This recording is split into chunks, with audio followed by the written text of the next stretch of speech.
Bhagavate Vasudevaya. Om Namo Bhagavate Vasudevaya. Narayanam Namaskrityam Naram Chaiva Narottamam Devim Saraswatim Vyasam Tato Jayam Mudirayet. Nashprayeshu Bhadreshu Nityam Bhagavat Sevaya Bhagavati Uttama Shlokir Bhaktir Bhavati Naishtaki Krishnaya Vasudevaya Devaki Nandanaya Cha Nanda Gopa Kumaraya Govindaya Namo Namah. Jai Sri Krishna Chaitanya Prabhu Nityananda Shri Advaita Gadadhara Shivas Adigaura Bhakta Vrinda. Hare Krishna Krishna Krishna Hare Hare, Hare Ram Ram Ram Hare Hare. Dear devotees, for Bhaktivedanta study of Srimad Bhagvatam, Canto 10, Chapter 3, you are welcome. We are discussing prayers offered by Vasudeva to just Krishna appeared in his most astonishing 400 form.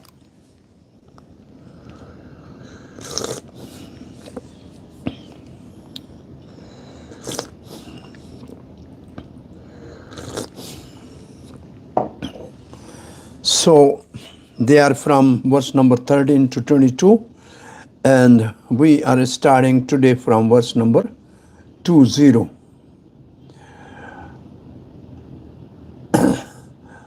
So Vasudeva is a devotee, Srila Prabhupada writes, and he understands about the knowledge of Supreme Personality of Godhead. And then he advanced more from gyaan to gyaan-maya, which is like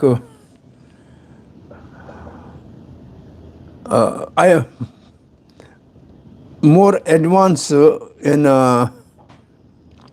from gyaan entering into the devotion and then the rati, or the love of God. So his prayers are increasing in the depth, as we have discussed yesterday in the purport. So today, I think we have to start from verse number 20, right?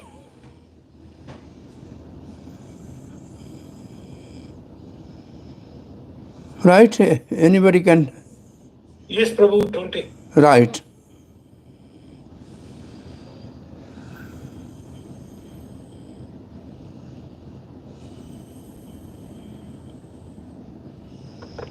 So, there are three words I think yesterday we were discussing. What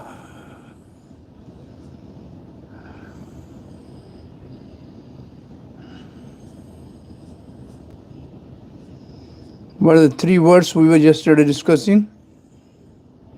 Anihita, aguna, and akriya, right? These are the words here. I think yesterday what we did. Though you have no relation with the three gunas, therefore you are agunat. And because you are the material cause, you seem to become the guna. But there is no possibility that you can deviate from your swarup, anihat. Because you are efficient cause, you have no external or internal actions, akriyat. So these three words, I think everybody must understand how Krishna is agunat, anihat, and akriyat. Now we are going to the next verse. Sattvam trailoka sthityah swamayaya bibrashi shukalam khalau varnamatmana sargaya raktam rajasaha upabhram sahitam krishnam cha varnam tamasa janataye. So the word swamayaya, there are three meanings of the maya. We have discussed sometime. Can somebody just recall what are the three meanings of maya? Mercy. What is the common meaning of a Maya is illusion? Illusion, self and the mind. And what are the two other meanings of the Maya? Self and also mind. Sorry, say again. Self and mind. Self and mind. Mercy. Mercy, yes. Maya is mercy, and the third is Maya is gyaan. These are the three meanings of the Maya. We have illusion, mercy, and knowledge. Here, this Maya is in the mercy meaning. And then there are three words you see: Shuklam, Raktam, and Krishnam. Shuklam means white, Raktam means red, and Krishnam means black. Right? So for maintenance, Lord Vishnu is Shuklam. For creation, Brahma, Sargaya means for creation, Brahma is red. And for annihilation, the word is black, which is ignorance. And it is not that they are colors, but this is the meaning about three words. Now, the purpose will clear all these things.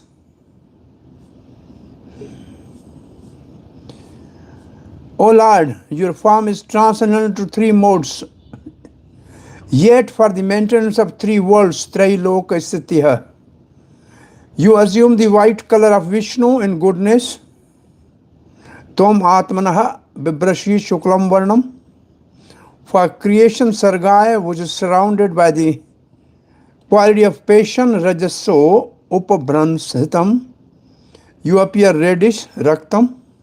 And at the end, when there is a need to annihilation, Janatae,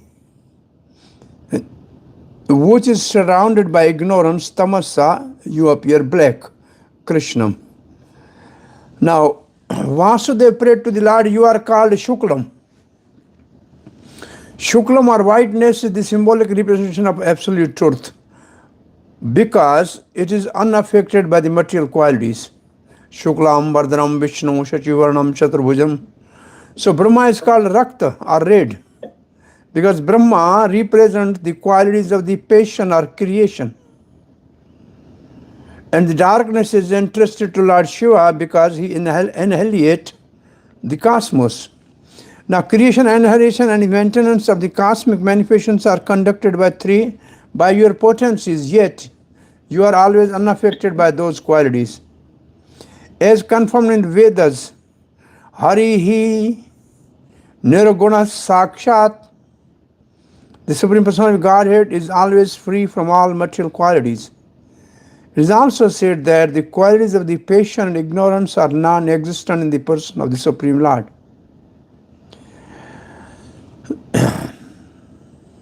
In this verse, three colors mentioned, Shukla, Rakta, Krishna, white, red, and black, are not to be understood literally in terms of what we experience by our senses, but rather as representative of three modes of material nature, Satogun, Rajogun, and Tamogun.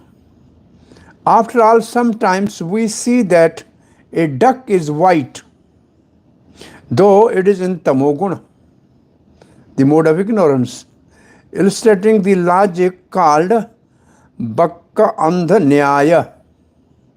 The duck is such a fool that it runs after the testicle of the bull, thinking them to be the hanging fish that can be taken when it drops. Thus the duck is always in darkness. Vyasadeva, however, as compiler of the Vedic literature, is blackish. But this does not mean that he is in Tamoguna. Rather, he is in the highest position of the Satoguna, beyond material modes of nature. Sometimes these colors, Shukla, Rakta, Tatha Pita means yellow, are used to designate the Brahman, Kshatriya, Vaishya, and Shudra. Lord Kshirodaksha Vishnu is celebrated as possessing a blackish color. Lord Shiva is whitish and Lord Brahma is reddish. But according to Srila Sanatana Goswami in the Vaishnava Toshani Tika, this exhibition of color is not what is referred to here. The real understanding of the Shukla, Rakta and Krishna is as follows. The Lord is always transcendental, but for the sake of creation he assumed the color Rakta as Brahma.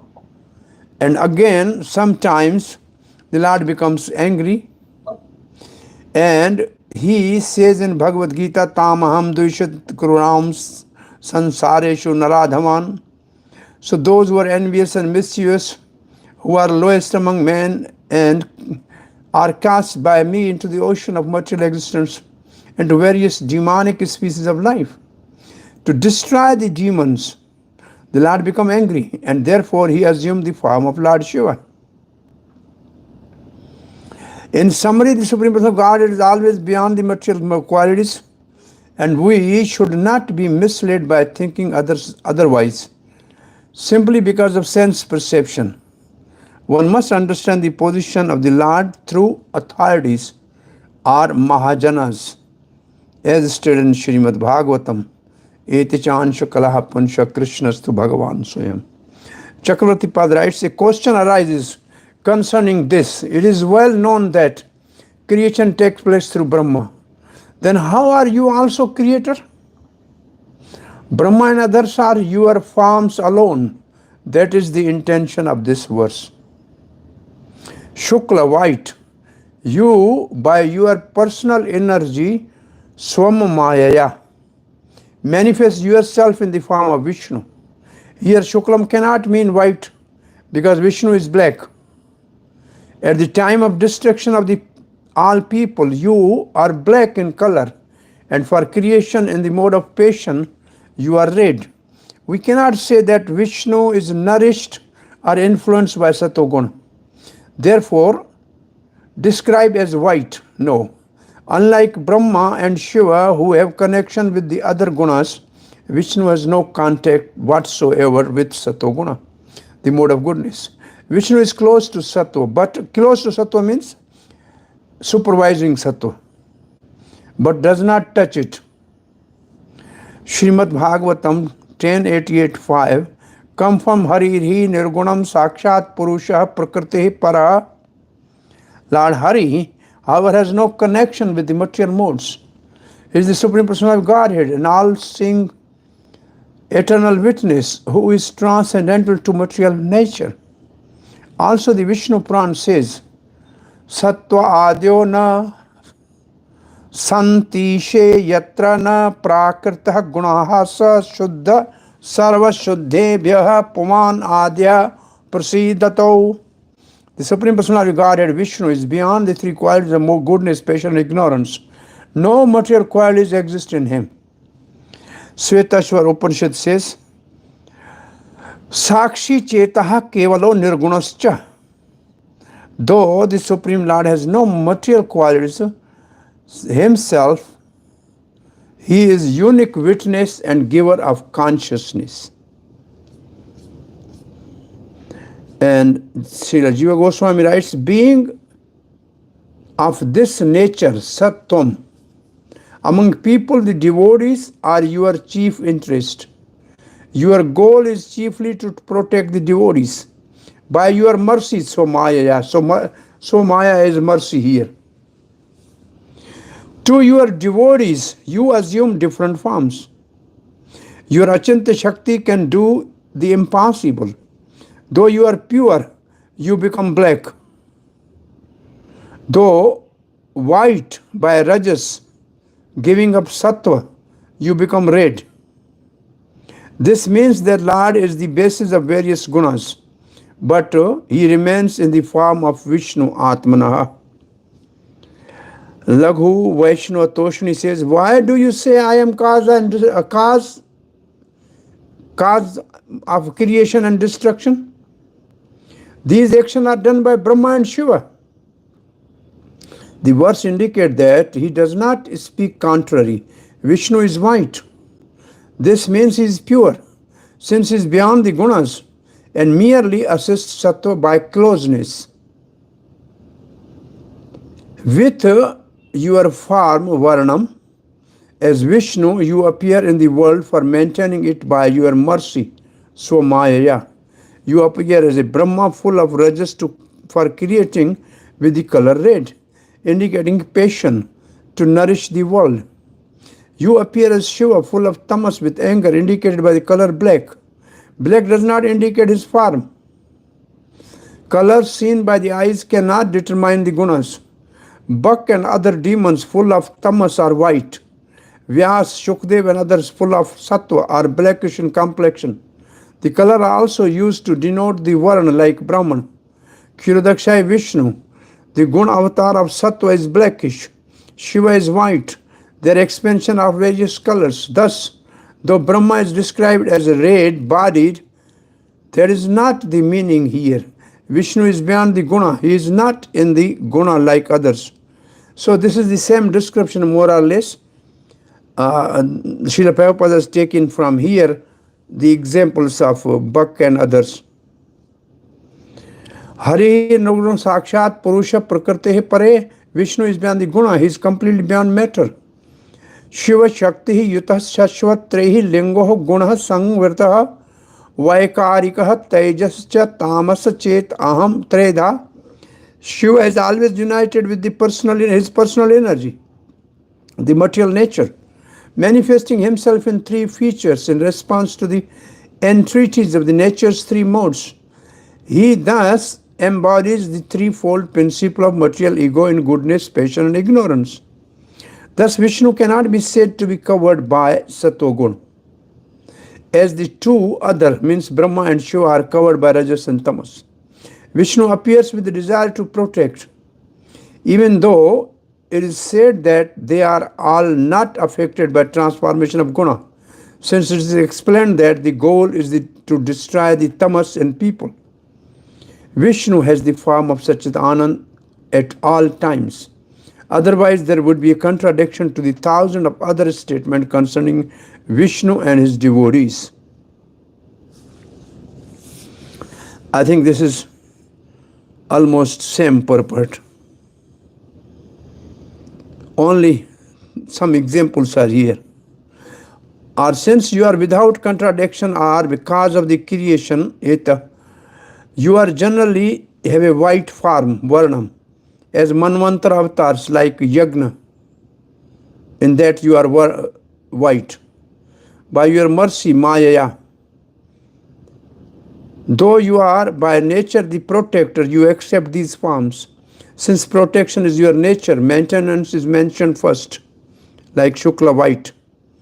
The Lord is distinguished by these forms as the source, or avatari by the word saha. You accept dark blue and reddish form for destruction of the universe. Creation, maintenance, destruction arise from you. Okay. You are the original Supreme Person of Godhead, the protector of the cows, demigods, Brahmans, and your own children, who has taken birth in many homes on earth. In order to remove the great armies that now burden the earth, O Master of the worlds, please protect me from the sinful Kansa. The children here are the Vaishnavas. Verse 21. Tvam asya lokasya vibho rikshashror grahi avatirno sihi mam akileshvara rajnyah sanyaya surakoti yuthapaihi niravyahi hammanah nihanyase chamoho. O Lord Vibhu, proprietor of all creation, Akileshwara, you have now appeared in my house, Tvam Mama Graha Avatirno Asi, desiring to protect this world, Lokasya Rikshuhu, sure. I am sure that you will kill all the armies, Nihanshyate Chamuhu, that are moving all over the world, Nirvyuhyamanaha, under the leadership of politicians who are dressed as Kshatriya rulers but who are factually demons. Rajanya Sangyasura Kotihi Yuthappai. They must be killed by you for the protection of innocent public implied. Purport. Srila Prabhupada writes, Krishna appeared in this world for two purposes. Paritranaya sadhunam vinashaya cha dushkartam. And Prabhupada writes, who are the dushkarta?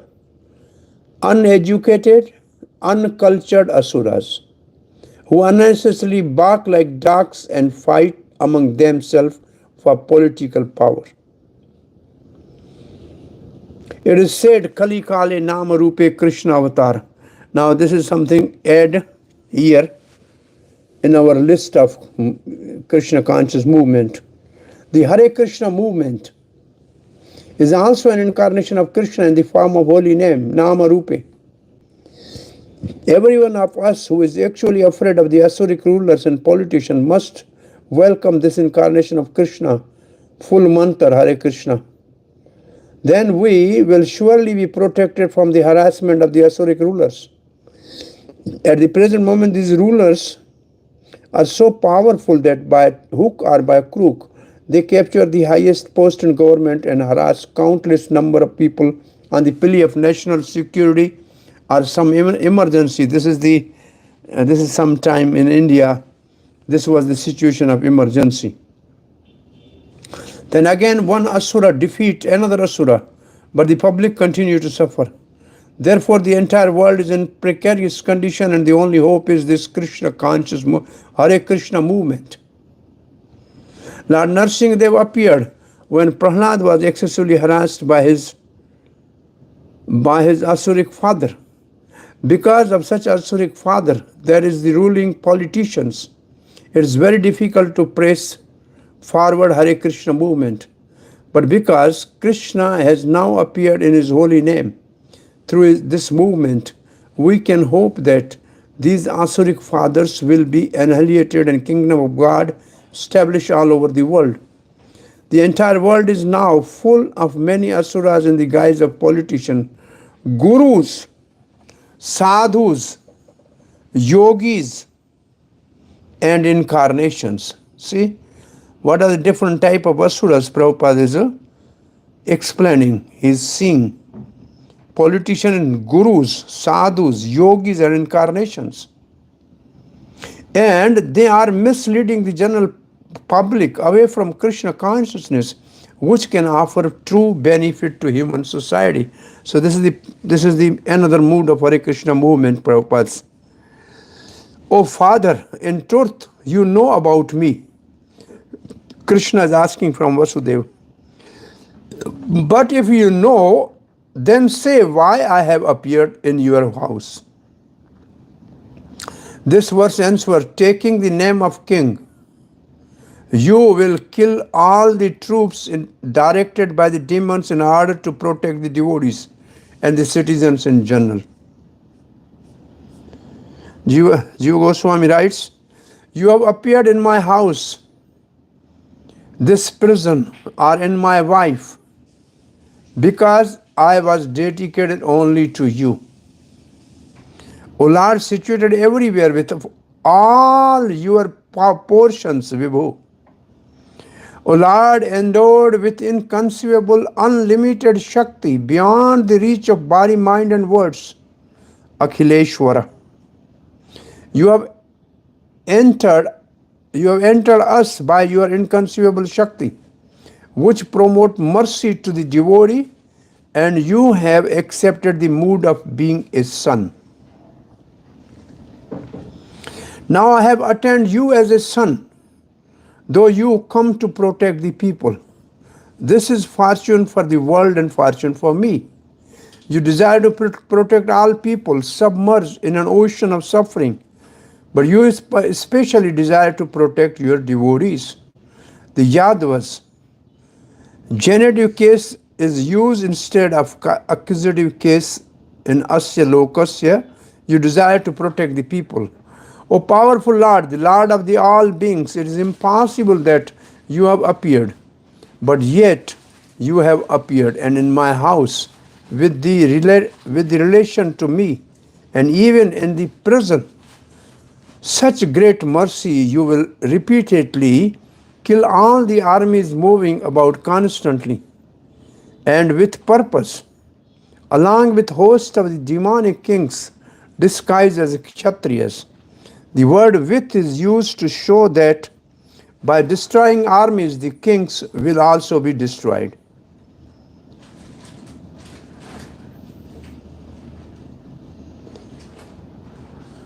Okay. Verse number 32, last prayer.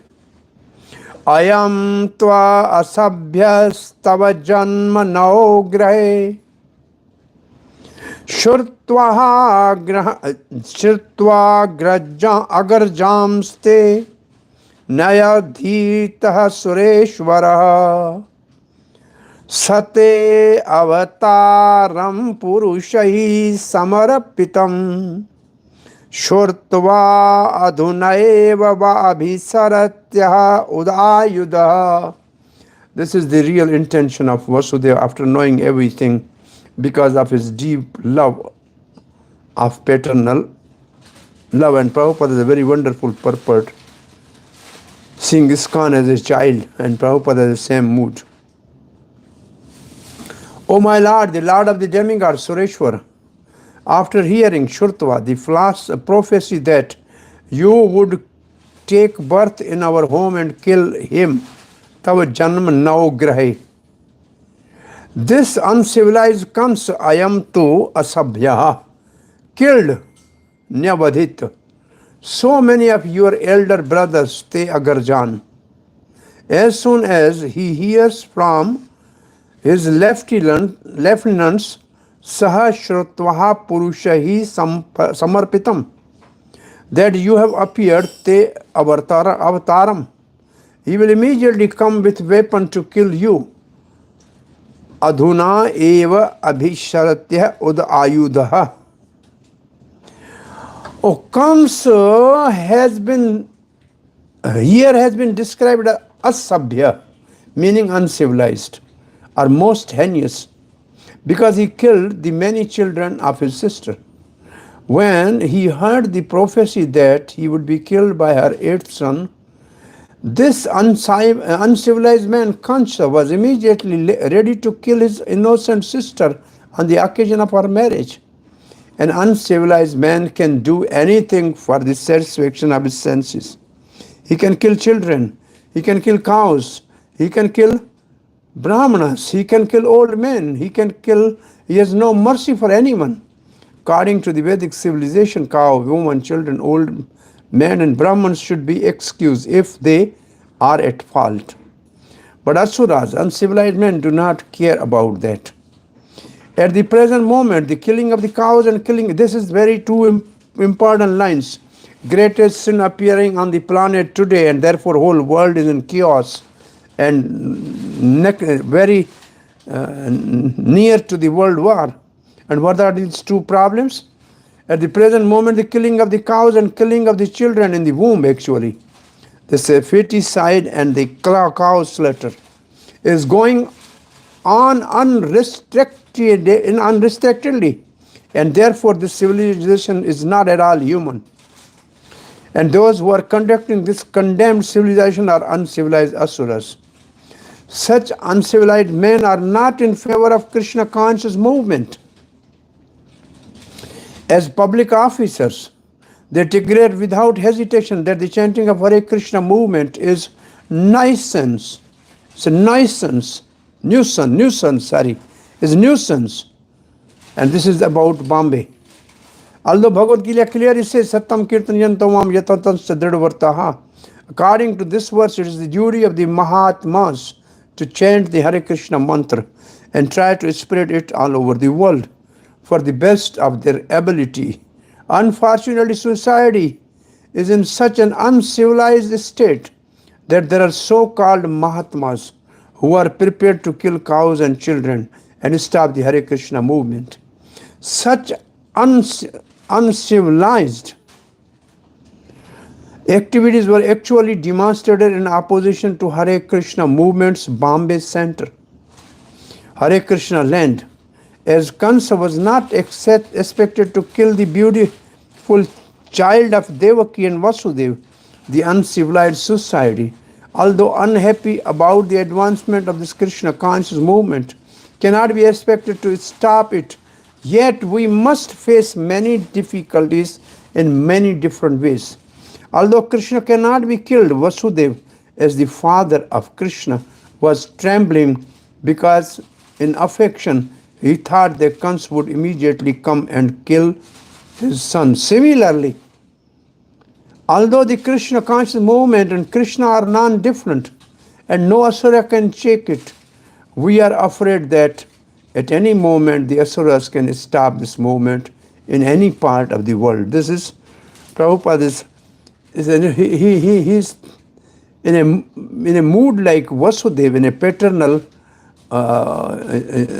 rust for Krishna conscious movement, because it's like Krishna conscious movement is a child of Srila Prabhupada, and he is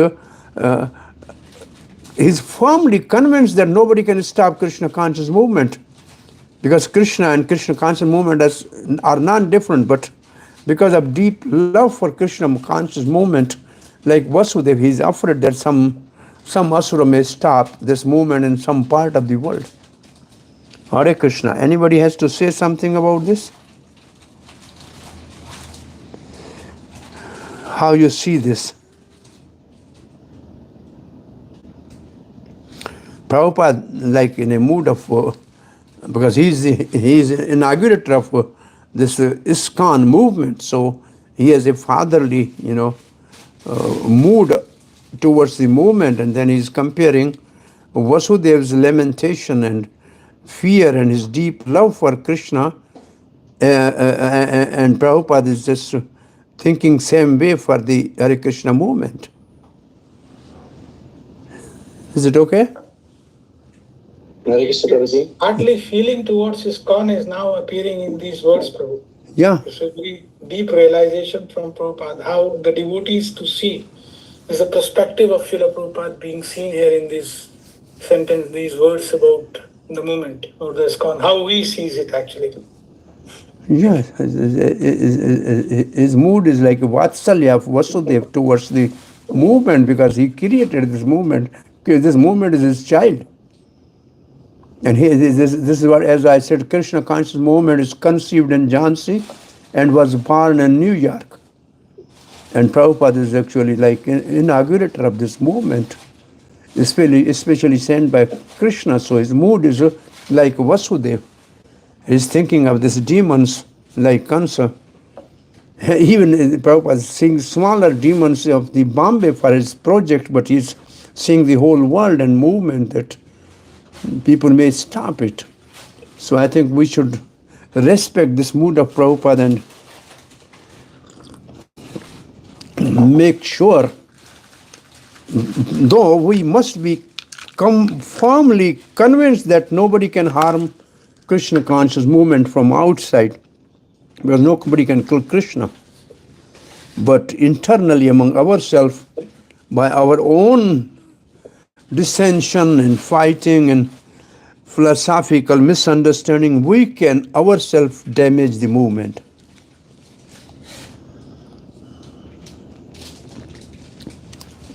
Hare Krishna, Prabhuji. Mm-hmm.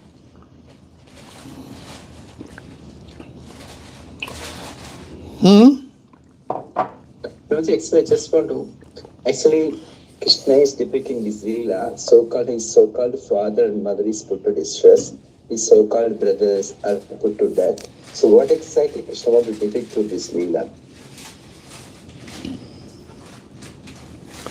You are speaking about Vasudeva saying that this civilized Kansa has killed your Agraj, means elder brothers, the 6 children of Vasudeva and Devaki. That's what you are referring? Yeah. I think Yes. we have discussed this Leela, that these were the demons, the son of Kalnemi, and they have to be killed by Kalnemi, and they were killed. But then we have this simile that Devaki is Bhakti. Okay. Kamsa is a fear. And this Okay. and that sixth son It is of immediately Marichi. son. Marichi is a mind. Yeah. It is and mind's six defects of the are the Kam, Krodh, Lobh, Moh, Mad, Matsar. The lust, anger, greed, enviousness. Until unless they are not destroyed, there is no possibility of Krishna to appear. Okay. So this is, I think, already our acharyas have given a good reasoning for all this. Okay. Anybody else has to say something?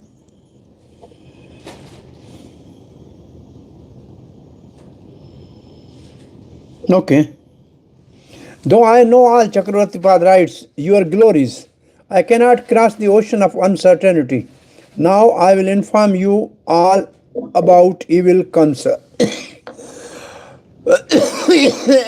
Anticipating that his son will say, no, father, he will not kill me because he will be overcome with sweetness of my farm. Vasudeva answered, but Kansa is uncivilized and has no taste for rasa. His servants will inform him of your birth and he will come here. I can see him coming now. So hide your farm. I am afraid of that will happen when he comes desiring to kill you. What will happen? And Jiva Goswami simply writes, telling him the news, he should quickly take precaution. The meaning is according to Sridhar Swami, though you will kill the demon, bewildered by paternal affection, I give you this information. Or because he is the worst of the lot, Kansa, and because we, your devotees, are suffering so much, you should take action now and deal with him first. It is necessary because of his evil action. Adhyan is sometimes seen instead of, okay, it means curse on the stone. Actions not yet complete. Uttering, O Lord of the Devatas, Vasudeva indicate that such activity of Kansa is suitable for the demons who are enemies of Devatas and his devotees. Those who are not devotees cannot understand your glories. Though you directly appeared in this room to benefit the whole world. Vasudeva is saying according to Sanatana Goswami. Previously, Kansa killed your elder brothers by throwing them on the stone. Now he will come running with weapon in his hands. O Lord of the Devatas, Vasudeva indicate that such activity of Kansa is suitable for the demons who are enemies of the Devatas, this is devotees. Therefore be alert. Harivansh says, Vasudeva said, Lord, please withdraw your farm. I am terrified of Kansa. Hence I am saying this. O Lord, with lotus eyed, my son, your elder brothers were killed by Kansa. And now we have the next section, 23 to 31, almost 9 verses, 8-9 verses. Devaki offers prayers to Krishna. Sri Shuka Vacha Athayenam Atmajam Vikshay Mahapurusha Lakshanam Devaki Tama Upadhava Kansad Bhita Swismita. Sukadeva Goswami continued thereafter, Atha, having seen Vikshay, that her child, Enam Atmajam, had all symptoms of Supreme Personality of Godhead, Mahapurusha Lakshanam, Devaki, who was very much afraid of Kansa Bhitta, and unusually astonished, Suvismita, began to offer prayers to the Lord, Tam Upadhavat. Hare Krishna. अभी जाओगे नहीं? वो रोटी भी खाना था। ना 8 सवा 8 थे आई। ओ 8:30 बंद थी से तुझे कौन उठी है ना The word Suvismita means astonished is significant in this verse.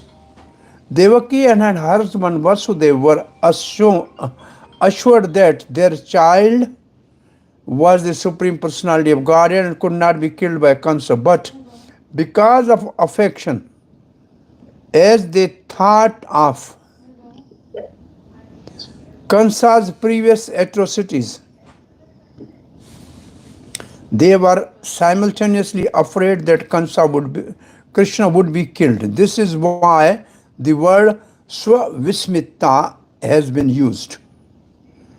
Vismita means Su means extraordinarily, Vismita means astonished. So their astonishment is Kansa cannot be killed, but he can be Krishna cannot be killed, but Kansa can kill him. Similarly, we are also astonished, Prabhupada writes, upon thinking of whether this movement will be killed by Asura or will continue to advance without fear. See again, Prabhupada is again lamenting. First as a fatherly mood, now in a motherly mood for Krishna, the conscious movement. So this is the Prabhupada's love for this movement actually. Seeing her husband's fear and seeing that her newly born child did not withdraw his form but was smiling instead, Devaki became completely wonderstruck and thought, what shall I do? This child, identifying himself as God, has no fear of Kansa. Of course, in front of Supreme Lord, Kansa is nothing. So why should we be afraid? What nonsense we are! Devaki is thinking, kiya? Since her senses had been covered by yoga nidra, Devaki's senses has been covered by yoga nidra. And what is the another meaning of yoga nidra? We have already discussed. And who was in yoga nidra already we have discussed. Other meaning of yoga nidra is yoga maya. Yoga nidra means yoga maya. And we have discussed this in earlier chapters.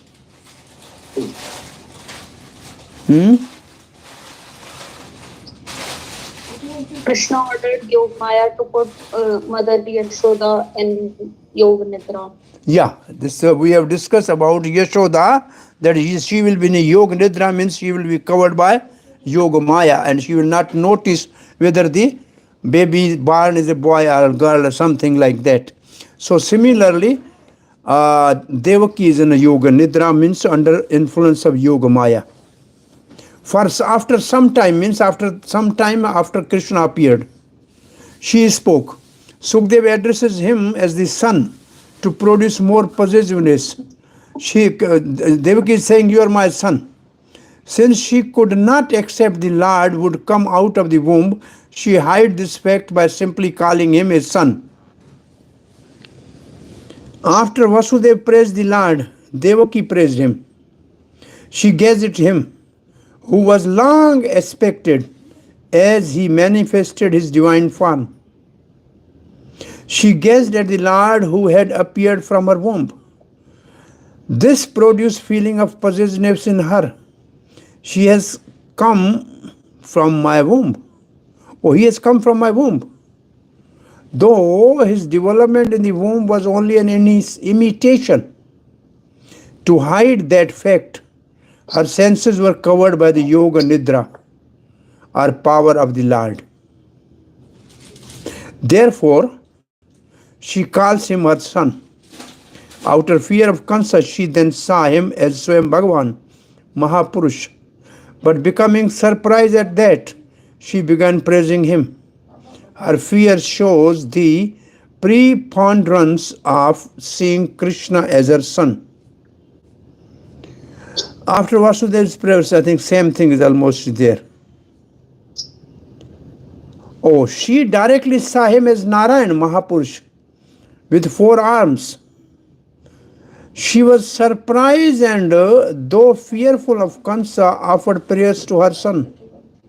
Or seeing her son out of affection, she had fear of Kansa and astonishment that this was the Lord.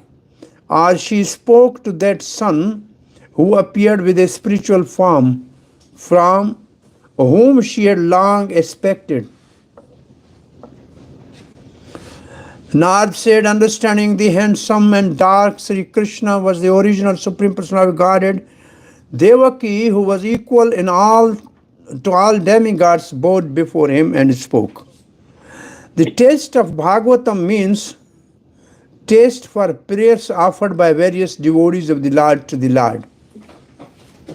So, these are the prayers of Vasudeva and Devaki. So, this is the taste of Bhagavatam. Verse 24.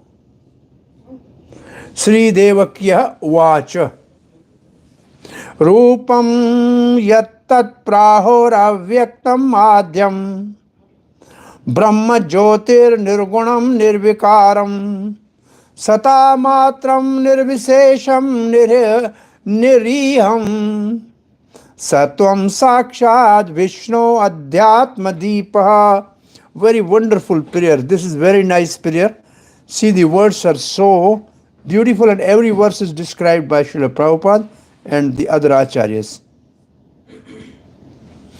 Sri Devaki said, my dear Lord, there are different Vedas, some of which describe you as unperceivable through words and mind. Rupam na yatate prahur avyaktam. Just one moment. Jaishogi? हाँ तो थे आओ कोई समझ में आया तो मान लिया तो हूँ क्लास लिया उन्होंने कहा क्लास कितने माइंड 9 बजे कित कर सो पूछी Hare Krishna. I am also in a double role. I am here with some 30 devotees and they are all elderly people. Some are of my little less than my age and I have to have some katha for them. Oh Krishna. So, we are reading the words now. Some, Devaki says, different Vedas, some of which describe you as Rupam Yatte Prahu Avyaktam, unperceivable through words and mind. Avyaktam. Yet you are the origin of entire cosmic manifestation, Adhyam. You are Brahm, the greatest of everything, Brahm, full of effulgence like the sun, Jyoti. You have no material cause, Nirgunam. You are free from change and deviation, Nirvikaram. Vikaram means change. And you have no material desire, Riham. Thus the Veda says that you are the substance, Sata Matram. Sata means existence actually, substance. Huh? Therefore, my Lord, you are directly the origin of all Vedic statement. And by understanding you, one gradually understands everything. You are different from the light of Brahma. And Brahma and Paramatma. You are different from the light of Brahma and Paramatma. Yet you are not different from them. Nirvisesham. You know, there are different meaning of nirvishesh, but here the meaning of nirvishesh is different. Can somebody comment about what is the meaning of nirvishesh? Nirsunyavadi, nirvishesh, shunyavadi. So what is the meaning of nirvishesh? One who doesn't have material qualities or above material qualities. One who is above material qualities. There is a nirguna. I mean, there is no differentiation. There is no, it's all just one, no differentiation. Yeah, more or less that, but the word exactly is there is no variegatedness. Variegatedness, yeah. Yeah, it is nir means no, vishesh means there is nothing special or specific, everything is homogeneous. There is nirakar. This is Brahma, these are the nirakarvadis, are the impersonalists, they are called nirviseshvadi. They say there is no variety in the spiritual world. It's just homogeneous light. But here this word nirvisesh is Prabhupada is giving in translation how you are why there is no differentiation in you. Oh, you are nirvisesh because you are different from the effulgence and Paramatma. You are different from the Brahma and Paramatma, yet you are not different from them, nirvisesh. You are different and you are non-different. Advayam, what is this verse? Advaitam Achyutam Anadi Rupam. No. Advaya Gyanam Brahmeti Paramatmeti Bhagavaniti Shabdyate. Vadanti Tattva Tattvam. Tattva Vadanti Tattva Vitattva. That is the mood here actually, you see. You are different from Brahman and yet you are not different. And this can be only explained. And this is a new definition of nirvisesh. Everything emanates from you. Indeed, you are the cause of all causes. Lord Vishnu, Sattvam Sakshat Vishnu, the Lord of all transcendental knowledge, Adhyatma Deepaha. Now, Srila Prabhupada's purport. Vishnu is the origin of everything, and there is no difference between Lord Vishnu and Lord Krishna, because both of them are Vishnu Tattva. So there is no difference in Tattva, but there is a difference in Rasa. What do you think? There is no difference in Tattva, but there is difference in Rasa. Anybody can tell me some story?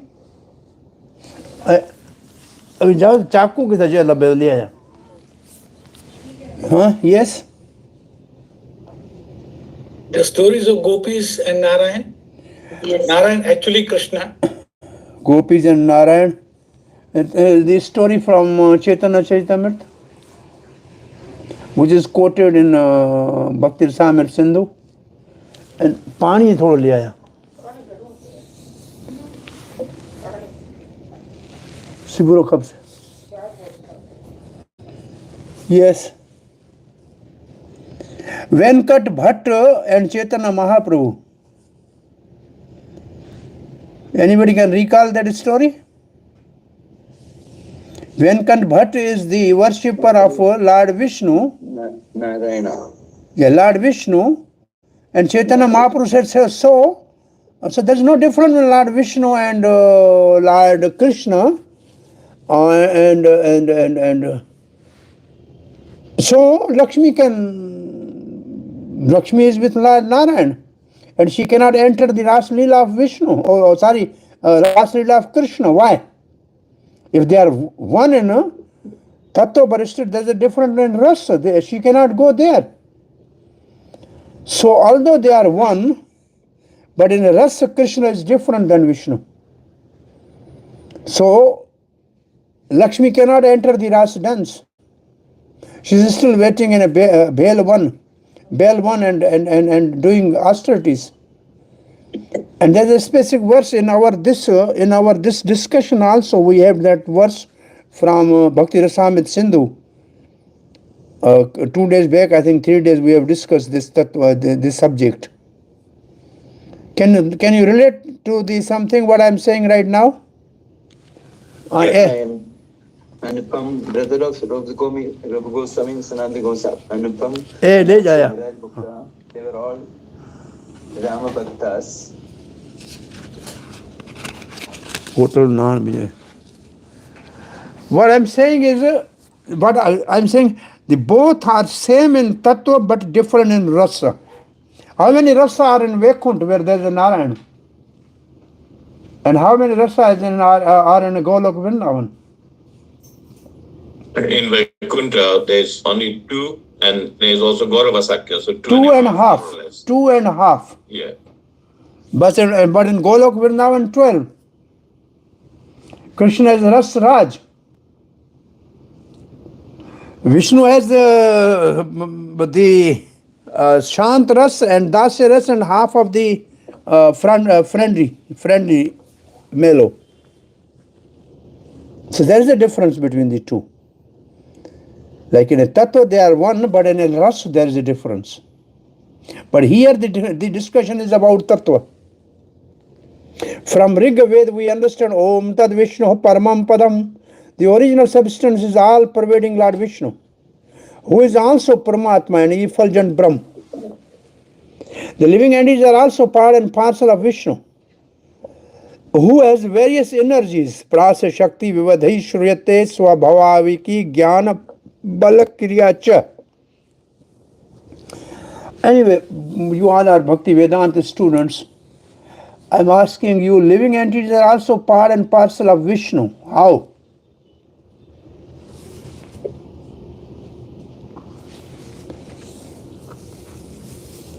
How the living entities are a part and parcel of Vishnu or Krishna, whatever you say. How?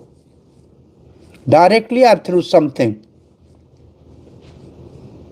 Krishna says he's Mamayamsa Jivaloki, and Mahavishnu and Krishna is not much different in terms of what do you call. So are living entities actually directly emanating from where? To whom they belong? Ultimately they belong to Krishna, but there must be some intermediate. They are coming, they're sheltered and they're coming from Paramatma. Paramatma, okay.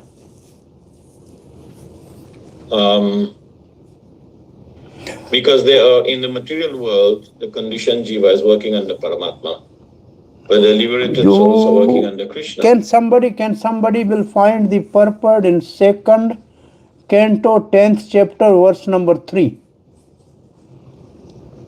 2:10:3 purport. Go to the last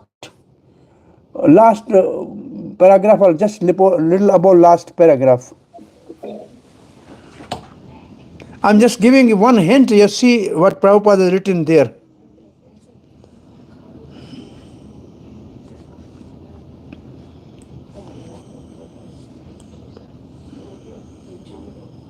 May I read? Bhagavat 2:10. Yes. 3 and purport. The original creation is directly from the Supreme Personality of Godhead or Parabrahm. There. Oh, I'm saying read from here. The internal potency of the Supreme Lord is identical with Supreme Lord. Can you find this line? Yes. Okay.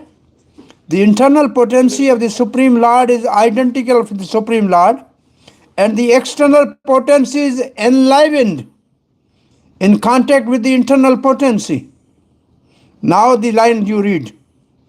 The part and parcel of the internal potency which react in contact with external potency are called marginal potency. Now you digest this statement.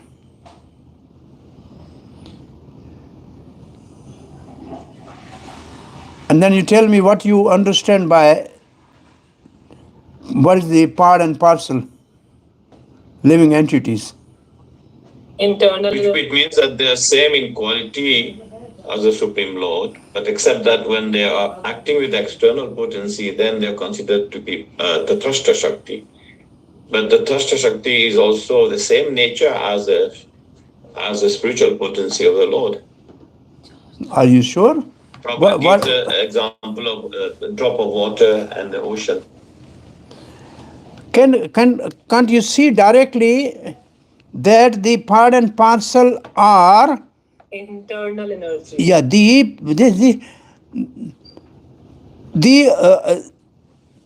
part and parcel of the internal potency which react in contact with the external potency are called marginal potency. This definition, how do you think? There's something also in 4th canto, I don't remember right now exactly where Prabhupada writes that the living entities are expansion of the internal potency. After all, potency, energy has to come from energy. And Bhaktisiddhanta Saraswati, I think, has a whole essay that we living entities are emanating from internal potency. And therefore we pray to the Radharani. Also at one place there is written that we are expansion of Baladev. One purport there is written that the part and parcel of living entities are expansion of Baladev. So these are the Bhakti Vedanta students. So I'm just trying to. But Yes. the idea is also a part of the internal potency because we are Shakti. That's what I'm saying. That's why. That's what I'm saying. Shakti, yeah. That's what I'm saying. Krishna from right side manifests Balaram and Vishnu Tattva, and from left side manifests Radharani. And from Radharani, there are all energies are coming, including marginal energy. Because the Durga is Chaya Nurupa, is also expansion of Radharani's shadow. The queens are also a reflection of Radharani. Gopis are also Kaya view of Radharani. Lakshmis are also expansion of Radharani. And marginal potency is also the expansion of Radharani. What do you think? And Radharani and Krishna are non-different. Therefore, we are part and parcel of Krishna. Are you able to contemplate or relate to this statement?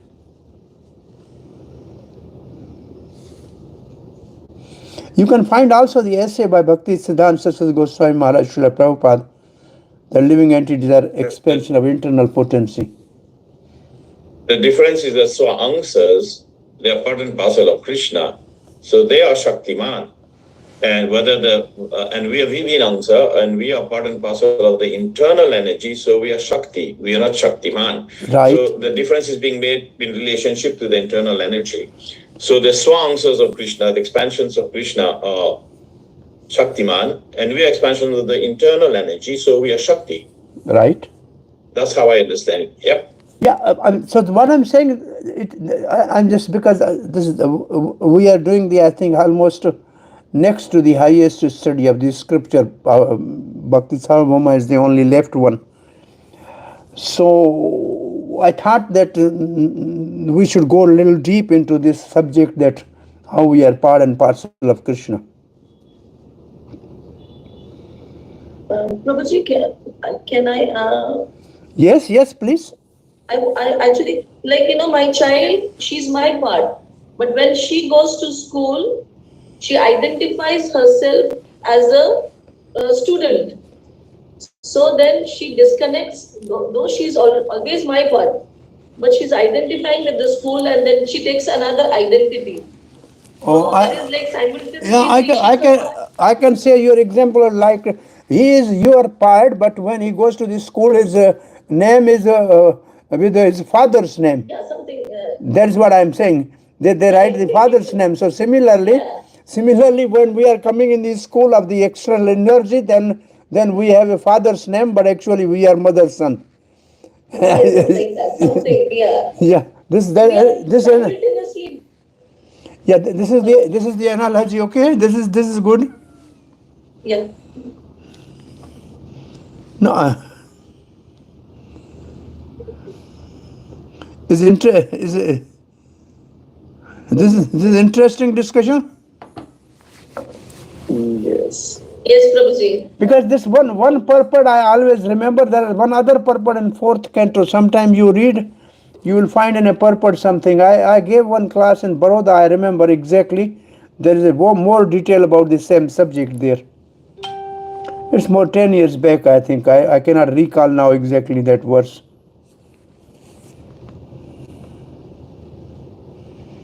For public, we will say we are part and parcel of Krishna, because we are admitted in the school of material energy. Because that the part and parcel of internal energy, which are under the influence of external energy, are called marginal energy. Usually, how Prabhupada use the words. Prabhuji, in 7th canto, Prabhupada writes the living entity being part and parcel of Parabrahma is actually internal potency. But because of being in contact with the material energy, he is an emanation of material and spiritual energy. Which verse? Purport? 7.3.34. 7.3.34. Okay, 7.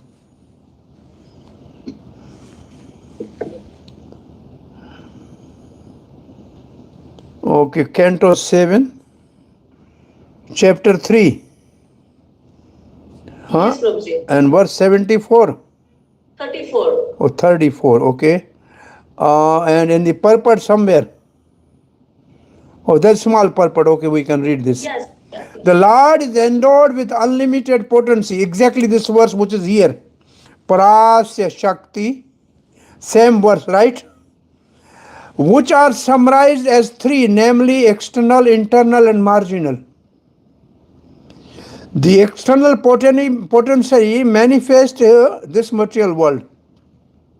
The internal potency manifests the spiritual world. And the marginal potency manifests the living entities, who are mixture of internal and external. The living entity being part and parcel of Par Brahma is actually internal potency.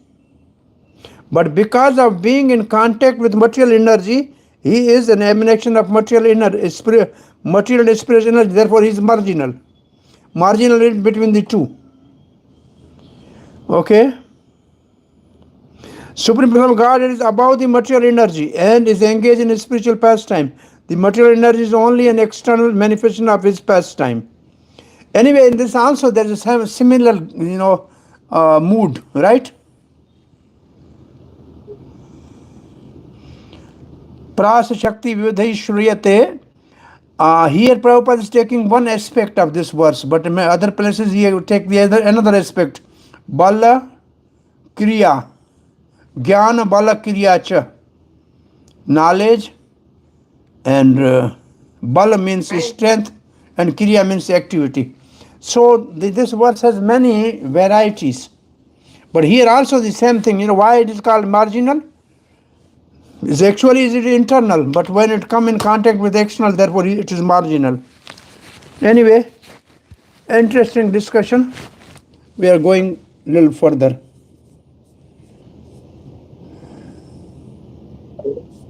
Actually speaking, Prabhu, Yes. Since the living entity is an energy, so it has to be called an energy only. Therefore, I'm saying it is the expansion of internal energy.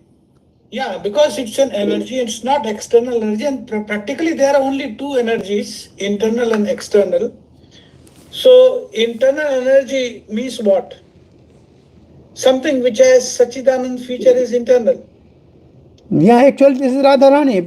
This is not whole Satchit Anand is a little different. Only Haladini Shakti. I think sometime I have discussed. Okay, wait a minute.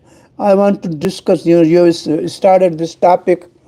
I think this topic a couple times I was giving class at Rishikesh, and then I was thinking, who is the presiding deity of Sat? It's very clear, Balaram. Right? Balaram is a presiding deity of Sat. Yes, Existence, both the material and spiritual. Both material and spiritual. Both material and spiritual. Right? Who is the presiding deity of Anand? Radharani, Haladini Shakti, right? That's right. And who is the presiding deity of Chitta Shakti? Vasudev. That's Krishna himself, Vasudev. Vasudev aspect of Krishna is the presiding deity of Chitta. So Satchit Anand means actually Balaram, Vasudev and Radharani.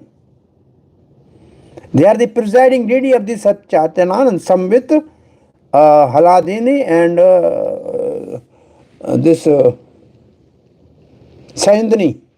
Nandini. Yeah, Saindani.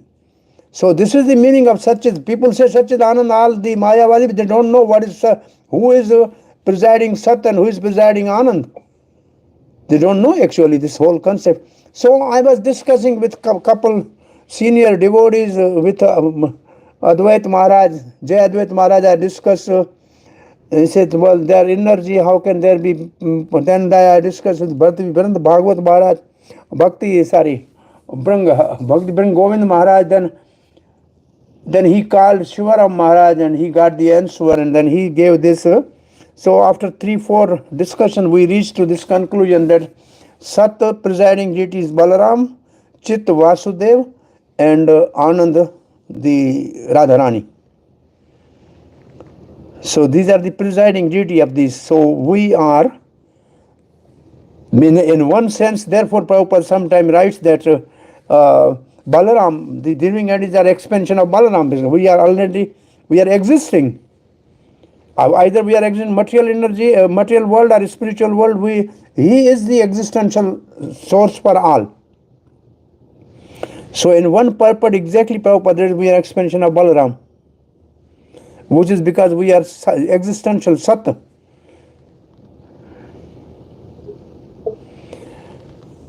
Okay. Well, there's a need of really more discussion on these topics, maybe a different forum, but here we have to complete the curriculum also. Okay, I'm going further. Vishnu or Krishna is therefore everything. Krishna says in Bhagavad Gita, Aham sarvasya prabhava mat sarvam pravateti matva bhajanti mam. Okay. Krishna therefore is the original cause of everything, sarva karana karanam. When the Vishnu expands in his all-pervading aspect, we should understand him to be the Nirakar Nirvishesh Brahma Jyoti. See, Vishnu expands in his all-pervading aspect. We should understand him to be the Nirakar, means no form. Nirvishesh means no variety. Brahma Jyoti. Although everything emanates from Krishna, he is ultimately a person. Aham Adiri Devanam. He is the origin of Brahma, Vishnu and Maheshwar. And from them, many other demigods are manifested. Krishna therefore says in Bhagavad Gita, Brahmano hi pratishta aham. Brahmano means that Brahma Jyoti, which is Nirakar, Nirvishesh and Brahma Jyoti. Brahma rests upon me. Lord also says, Apya anya devata bhaktyaha yajante shardhayan vitaha tepi mam eva konte yajanti avidhi purvakam. Whatever a man may sacrifice to other gods, so son of Kunti, is really meant for me alone, but it is offered without true understanding. There are many persons who worship different demigods, considering all of them to be separate gods, which is fact they are not. Which in fact are not. The fact is that every demigod and every living entity is part and parcel of Krishna. The demigod are also in the category of living entities. They are not separate gods. But men whose knowledge is immature and contaminated by mode of material nature worship various demigods according to their intellect. Therefore, they are rebuked in Bhagavad Gita Kamesti. Because they are unintelligent. This part is simple, you know.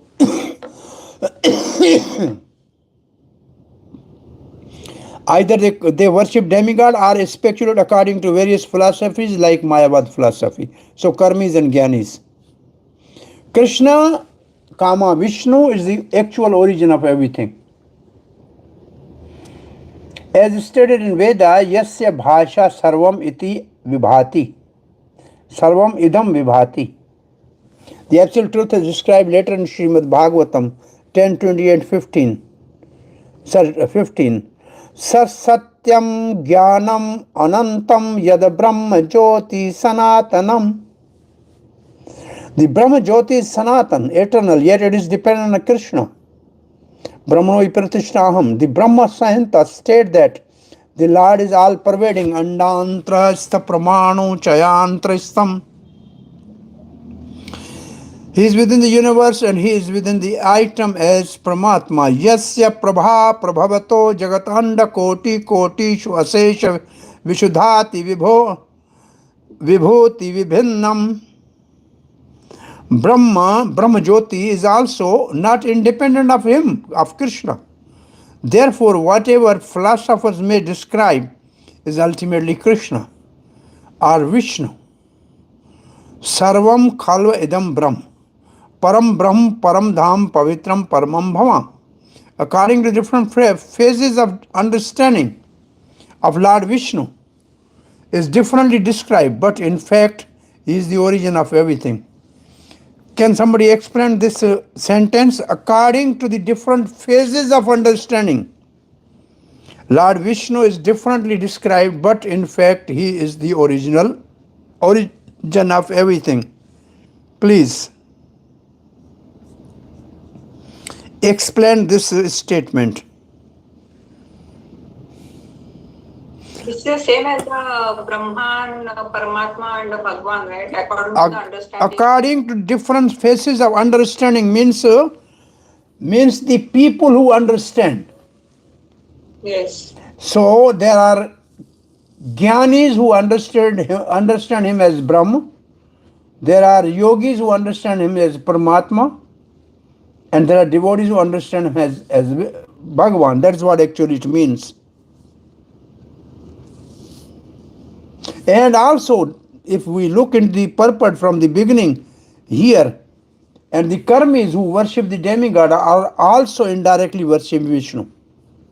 So karmi, jnani, yogi, they are all ultimately, their understanding is whatever in the different phases, but all that is Vishnu in one way.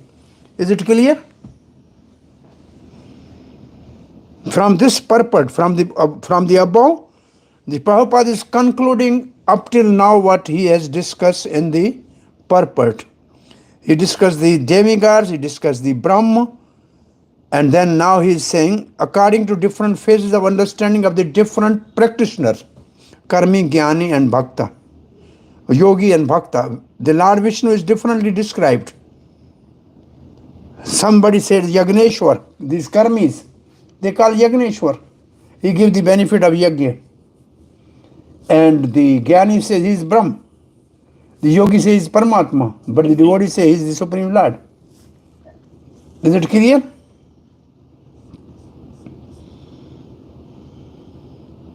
I'm saying, can we look on this? I mean, when we are reading the purport, we describe this like that?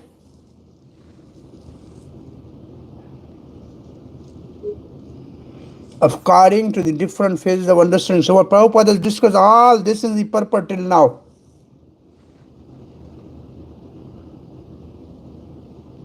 And this is the conclusion of the whole purport. Yeah, this is in continuation of being discussed. Yeah, Same thing discussed in the previous paras also. Yeah, that's what I'm saying. So when we read this line, do we really immediately relate everything to this? No. We just, read this. We'll not stop and actually reflect on this, right? Yes, Prabhuji, I don't reflect so much as you do, but now I'm understanding how to read. Yeah, that's what I'm saying. This is the beauty of Prabhupada's purport actually. He starts something, he describes something, then he comes back to the same point. After giving some statement, then Prabhupada explains it and goes in different directions, and in the end, again he will come to the same point.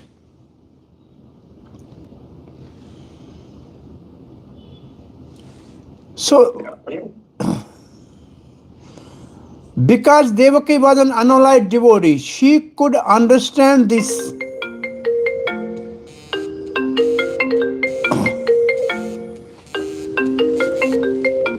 हरे कृष्णा गुप्ता जी। हरे कृष्णा। प्रसाद क्या किया आपने? मैं कुछ नहीं, मैं class ले रहा हूँ अभी। अभी क्या? नहीं, 7 बजे से चालू है क्या? हाँ, मेरे 7 का 7:30 किया था, थोड़ा लेट था। अच्छा, तो फिर क्या लोगे? मैं भी बाजार चले गए थे, आपके लिए हम ले आते कुछ। नहीं, मेरा इच्छा कुछ नहीं है, मेरे नथिंग थके हुए आज। आप आइए, फिर मिलते हैं। मैं भी परोठा वगैरह सब। नहीं, मैं क्लास का खत्म करने वाला हूँ, तो 5 मिनट में फिर मिलते हैं। कौन सा रूम आपका? 435 है शायद। ठीक। 435, okay. Hare Krishna.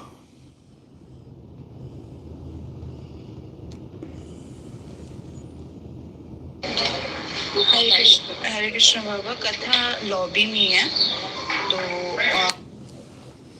next katha is in lobby. Okay. So, because Devaki was an unallied devotee, she could understand that the same Lord Vishnu had appeared as her son. Therefore, after prayers of Vasudeva, Devaki offered her prayers. She was very frightened because of her brother's atrocities, concerns. Devaki said, "My dear Lord, Your eternal form like Narayan, Lord Ram, Sesh, Varha, Narsinga, Vaman, Baldev, and millions of similar incarnations emanating from Vishnu are described in the Vedic literature as original. You are original because all your forms as incarnation are outside of this material creation. Your form was existing before this cosmic manifestation was created. Your form of eternal and all-pervading. They are self-effulgent, changeless. These are the words used: self-effulgent, Jyoti, changeless, Nirvikar, and uncontaminated by the material qualities. Such eternal forms are ever cognizant and full of bliss, and they are situated in transcendental goodness and are always engaged in different pastimes. You are not limited to a particular form only. All such transcendental eternal forms are self-sufficient. I can understand that you are the Supreme Lord Vishnu. We may conclude, therefore, that Lord Vishnu is everything, although he is also different from everything. This is Achintya Bhed Abhed philosophy. Chakravarti Pad writes, as it is well known that the devotee controls the Lord by praising him, I will make this child submissive by my prayers and then express my desire. And what is my desire? You become ordinary child that I can hide you from Kansa. That is her desire. Thinking in this way, Devaki speaks, O Lord, we are afflicted by fear every second, but you are not fearful at all because you are smiling. Devaki expressed this in 4 verses. So 24, 25, 26 and 27. This is the praise of Devaki. Sri Devaki prays, the Veda describe your form from a avyakt, not perceivable by the material senses, adhyan, without birth, and one whose bodily effulgence is unchanging and without material qualities. The statement about Brahma is supported in the scripture in many places. The Srimad Bhagvatam 10:13-55, Yasya bhasha savitam idam vibhati Sacharacharam. Thus Lord Brahma saw the Supreme Brahma, by whose energy this entire universe, with its moving and non-moving living being, is manifested. Srimad Bhagavatam 10:28-15. Satyam Gyanam Anantam Yad Brahma Jyoti Sanatanam. Lord Krishna revealed the indestructible spiritual effulgence, which is unlimited, conscious, and eternal. Lord Krishna tells Arjuna and Hari once, Tataparam paramam brahma sarvam vibhajate jagatta mamaiva tada ghanam tejo gyatum aharasi bharata. The supreme truth, Parbrahm, expands itself into all the varieties of this universe. You should know it to be my own concentrated effulgence, O Bharat. Brahma Santa 550 stated, Yasya prabha prabhavat jagat koti kotishu jagat anda koti kotishu asesha vishuddhati vibhuti bhinnam tad brahma nishkalam anantam asesha bhutam govindam adi purusham.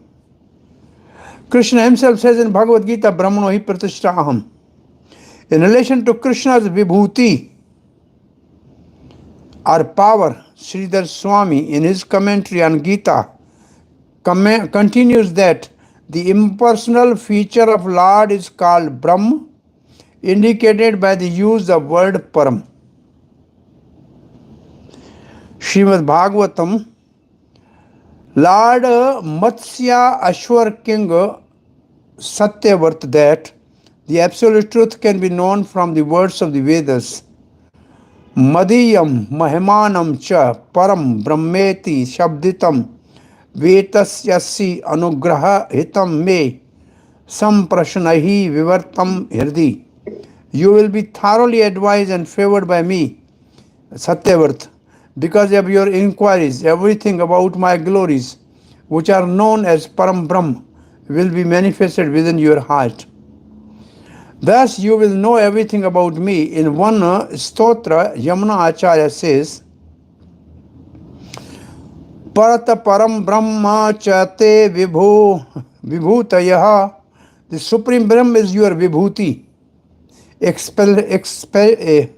exceptional opulence and specific powers. Bhakti Samit Sindhu states, Tada Brahma Krishna yo aikam mama kiran arako paramayo jor. Krishna and the Brahm are one, as in the example of sun and its rays.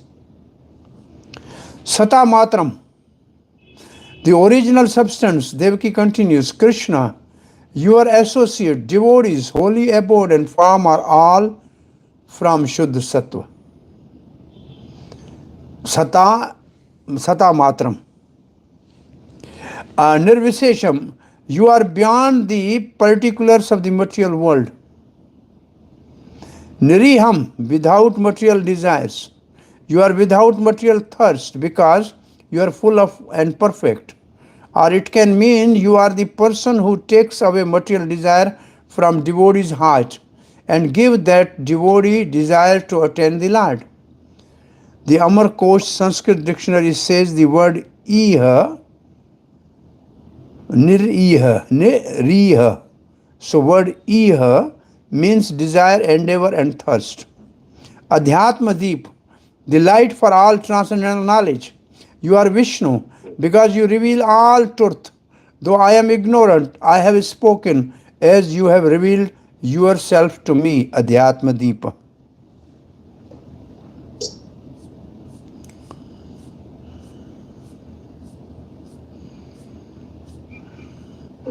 And Jiva Goswami writes, this particular form, they say, is invisible, avyakt. Considering the essence, the universe also is realized as Brahm. That is the speciality of this form. This form is you directly, Sakshat, not covered by Maya. This form is completely manifested, endowed with the 6 qualities, 6 opulences, filled with mercy, complete with all limbs, having activities of the feet and hands. It is beautiful, a wealth of qualities intrinsic to its swarup, like Bhaktavatsal. For the Jnanis, you appear as existent itself, self-manifesting consciousness, Jyoti, and the greater than all else, Brahma. Without birth, Adhyam. These are listed to deny the form and qualities seen in the material world. This entity described in an actual form, you are that form without fault. Because he is without fault, and because the scripture themselves deny these material faults, the Lord is the object and the learned should realize. By his presence, he negated the impersonal by his very form with his decoration when he appeared. We are not limited. You are Vishnu, a form which is spread everywhere. You reveal your intelligence, Adhyatma Deep, and you reveal yourself just as Brahm does. You give the highest bliss, Deepa, to the Atma Ramas, Adhyatma. The another meaning of Adhyatma Deep. This shows that this manifestation is superior to Brahm. The word Sakshat also indicates that comparatively this form is clearly superior to Brahm. Sridhar Swami explained this verse, Avyaktam means not visible to anyone. But it is not possible that an object is invisible to everyone. You are the cause of everything, adhyan. This means that you are visible in the effect. The small flame does not reveal or burn fire in general, but all the atoms are invisible and the causes and causes. Your definition is not exclusive. This idea is rejected. No, you are Brahma, the greatest, whereas the collection of atom of air is not great. But Pradhan has qualities of being invisible. Pradhan is also called invisible. Pradhan means the total material energy. Oh, it is the cause and is spread everywhere. Pradhan cannot do that. No, you are self-manifesting. Jyoti. The word Jyoti means a conscious entity. Pradhan cannot be conscious because there is no consciousness. It is a matter. Is revealed by consciousness. Jyoti charana abhidhanat. Light refers to Brahma since he is described as having 4 feet. 4 feet means 3 spiritual and 1 material. This world is the 3-pad vibhuti and 1-pad vibhuti. 3-pad is spiritual world, 3 legs and 1 leg is material. Brahma Sutra. Consciousness arises from contact with knowledge. For the Vaishashika, the soul is essentially unconscious. By arousal of knowledge, part of the Sattva-guna, it becomes conscious. Is Brahma like that? No, Brahma is nirguna. It is not mode of goodness. Is Brahma a transformation of the guna as Mimamsic philosophy? No, it is nirvikaram, without change. Does Brahma transform? Caused by discharge of Shakti in the form of knowledge and action according to the Bhaskaras? No, Brahma is existence alone, sata matram. The word sata means that substance is its essence. Brahma is that manifestation substance alone. It is without transformation. In a joking mood, Sridhar Swami then asked, is it a combination of all general characteristics, samanya? Since it cannot be described by the previous terms. It must be combination of all of them, like the combining words together. For example, hasti snana, washing an elephant. No, it is without particular qualities, nirvisesham. Samanya depends on quality. Because of the qualities, the samanya form does not exist at all time in the past, present and future. Therefore, that which is conscious, which can be described in words, with true meaning is called sata. Since it reveals all the qualities mentioned, it is called conscious because it is self-revealing. Then again doubt arises. Is it full of disturbances because it is the cause? No, it is without action, niryaham. This means Lord is the cause by proximity, by his inconceivable Shakti arising from his Swarup. The special meaning is this. If we analyze things in detail, finally the whole universe is nothing but Brahma. Why are there any qualities at all? You are directly Vishnu. You are not covered by Maya. Therefore, you are manifested with 6 special qualities: transformation of the mercy, possessing limbs and other bodily features with graceful movement of the hands and feet, a wealth of good qualities. One should consult the Bhagavat Sandarbha for establishment of Lord's qualities in this form according to the philosophy of Ramanujacharya. Sata means having absolute qualities. Jyoti means self-revealing consciousness. Brahma means the greatest. Adhyan means without birth. That form revealed as a reflection to the jnanis by negating faulty qualities which are seen in the material realm is actually the form of Vishnu. You are that form and do not have the qualities of the matter, since fault cannot be seen in you. Because the false concepts are refuted by scriptures, which are realized by the learned, the Lord also personally refutes these false conceptions by appearing directly in the Devaki's womb. He refutes the idea that Lord is unborn. He refutes the idea that qualities limit God by appearing with his form decorated with ornaments. So he has a qualities as well. Vishnu in the verse means all pervading. Yashoda and others make many statements like Nacha antarna bahar yasya. He has no inside and outside, he is all pervading. They realize that the Lord contains everything. Then the idea that the Lord manifest or is illuminated by others is refuted with the words adhyatma. Rather you eliminate our intelligence. Like Brahma, you reveal yourself.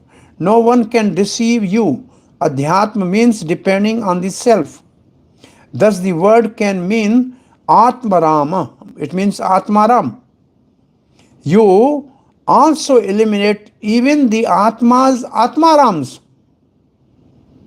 You give them joy by having them experience the highest bliss. Atmaram Nirganthe. The verse shows the Lord's form is superior to Brahm. The word Sakshat indicates clear difference. Another meaning of the verse is that form of Vishnu is called Avyaktam Nirgunam, free from material gunas, and is called Parbrahm. That is you, Supreme Lord Vishnu, who pervade by your own power. Vishnu means the Supreme Lord. Adhyatma means Supreme Atma. Other words have the same meaning. So we are ending it here. So we will complete tomorrow these periods by Mother Devaki.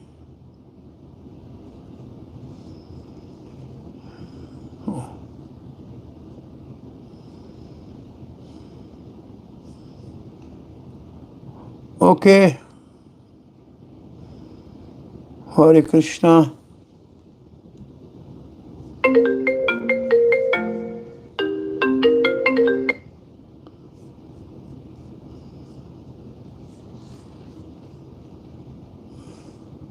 Hare Krishna Prabhu class खत्म कर रहा हूँ 2 minute 1 minute Hare Krishna any question or comment? Yeah, the distinction is coming very clear in the end, because only by the qualities of Bhagavan or Vishnu can enthuse the Atmaramas, whereas Brahman cannot. That's the distinction. So Atmaramas Chamundayo, because Bhagavan has qualities, Brahman is Nirguna, it doesn't have quality. So just being in Brahmananda is kind of limiting, but Bhagavan has qualities that will enthuse even the Atmaramas. Atmaramas Nirgrandhya Perukume. Today we are... distinction comes very vivid from there. Yeah, I think I'm simply reading. We can discuss a little more, but anyway, things are happening simultaneously. Today we are 20. Why are we less than every day? Ajay was not there? Ajay? I think he's not here probably. Yeah. Okay, I think I should take leave because they are waiting for the next class. Hare Krishna. Recording stopped. Thank you, sir. Tomorrow we'll meet Krishna. Because tomorrow I have a flight at 4 o'clock to going to some place other. I don't know when I reach and how I think Krishna willing we can do that. Thank you, Hare Krishna.